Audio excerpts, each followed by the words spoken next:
Welcome to the Water Trough, where we can't make you drink, but we will make you think. My name is Ed Drozd, the Small Business Doctor, and I'm really excited you chose to join me here as we discuss topics that are important for small business folks just like you. If you're looking for ideas, inspiration, and possibility, you've come to the right place. Join us as we take steps to help you create the healthy business that you've always wanted.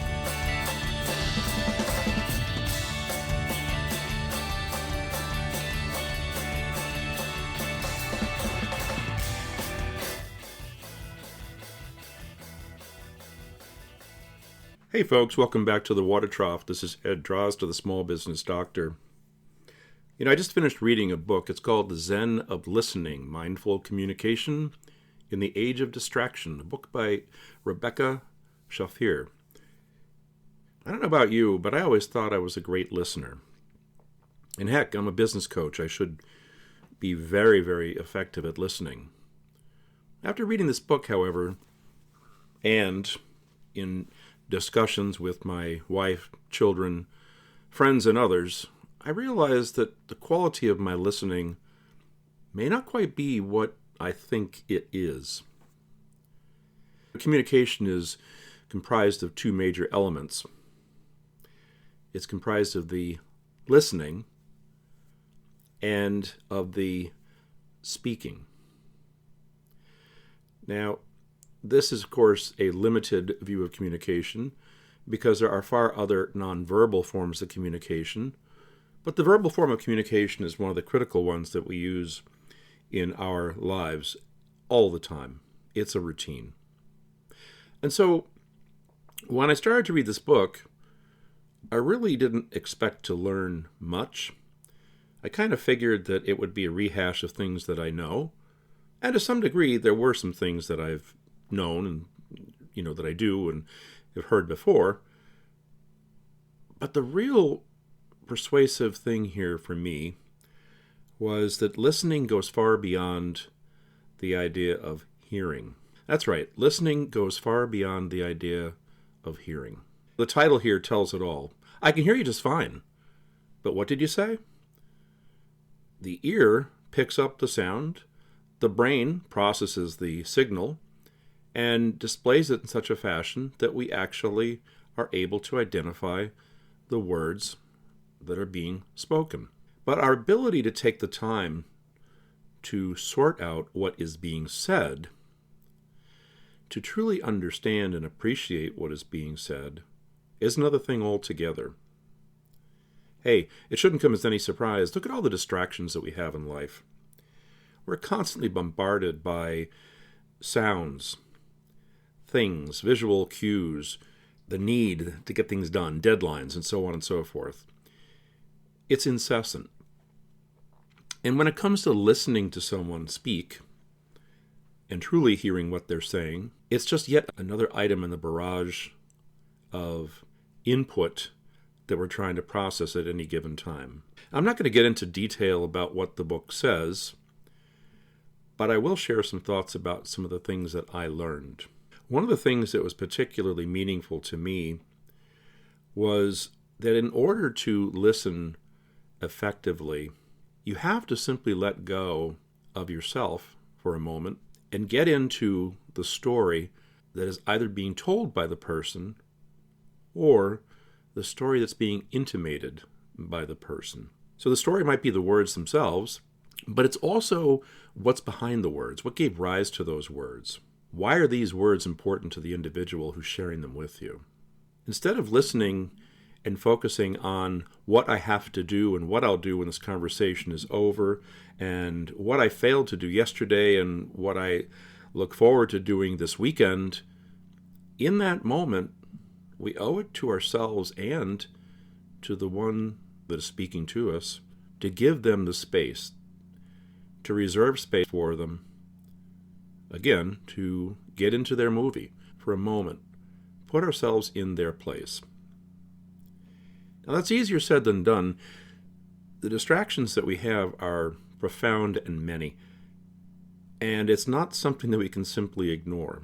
And I imagine there's probably very, very few people, probably no people, that can literally separate themselves from those things completely and be totally attentive to the conversation that's being received. And yet, it's something to strive for.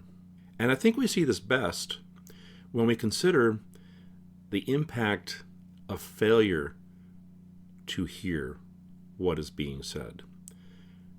When we fail to understand what is being said. In my coaching practice, I've had numerous occasions, heck, in my personal life, I've had numerous occasions where my distraction has masked the circumstances that are clearly right in front of me. My attentiveness is not what I think it is, and I miss visual cues, body language cues, and other things that could allow me to expeditiously absorb what's being said and, when necessary, participate in the conversation. And the result of failing to do that is that we miscommunicate. We may not hear the underlying tone of somebody's conversation and recognize they're not looking for our help. What they're looking for is someone to listen to them. What they need is an affirmation that somebody else simply acknowledges their presence, their value. It's not enough to just shake our heads and agree with people. It's not enough to simply gloss it over and say, I hear what you're saying, I get it, oh, totally get it. It's important that we take the time to listen carefully and to ensure that we understand what is being said. So, for example, we might paraphrase what we heard. When the time is right, we might come back and say, so what I'm hearing you say is, and it seems to me that this is what you're trying to tell me, is that correct? It allows the individual who's speaking to be affirmed that they're being listened to. It makes it clear that you are making an effort, even if it is difficult to be completely good at this, to hear what they're saying. The ability to be heard, the honor of being heard, invokes a certain degree of respect in an individual. In the workplace, this is particularly important. For example, employees and their managers and the way that they discuss things together. Surely you've heard, well, my boss just doesn't get me. My boss does not understand. And ultimately, it was probably a case of the employee saying, my boss is not listening to me. My boss does not hear what I say because their listening is incomplete. It sounds like a simple thing. It really does. It seems like we should all be quite capable of doing this. And as I said in the beginning, I was pretty convinced that I'm really good at this. And needless to say, in my coaching practice, I do have to listen to people. And I think I do a pretty good job there. I know sometimes it takes extra effort on my part. And I know that I'll have to continue working on this. Ask yourself, are you listening intently? Are you able to get into the story of the persons that are speaking to you? Be they your employees, your boss, your mate, your child, your friends, whatever that might be. Are you able to effectively listen to them? Are you able to tone down the distractions and pay closer attention to what's being said? And do you appreciate just what you might be missing if you're not able to do that? And therein lies the biggest consideration. It's not the act of being good at this, it is the loss of so many things if you haven't made the effort. So my challenge to you is that you be aware. Ask yourself, am I listening intently? Does it appear that my listening is incomplete, as evidenced by what happens after a conversation? I can tell you right now, for myself, it's worth the investment. This book opened my eyes, but very simply, whether you read the book or not, it's a good idea to take an inventory of yourself and what kind of a listener you are. Until next time, this is Ed Drozda, the Small Business Doctor, and I want to wish you a healthy business.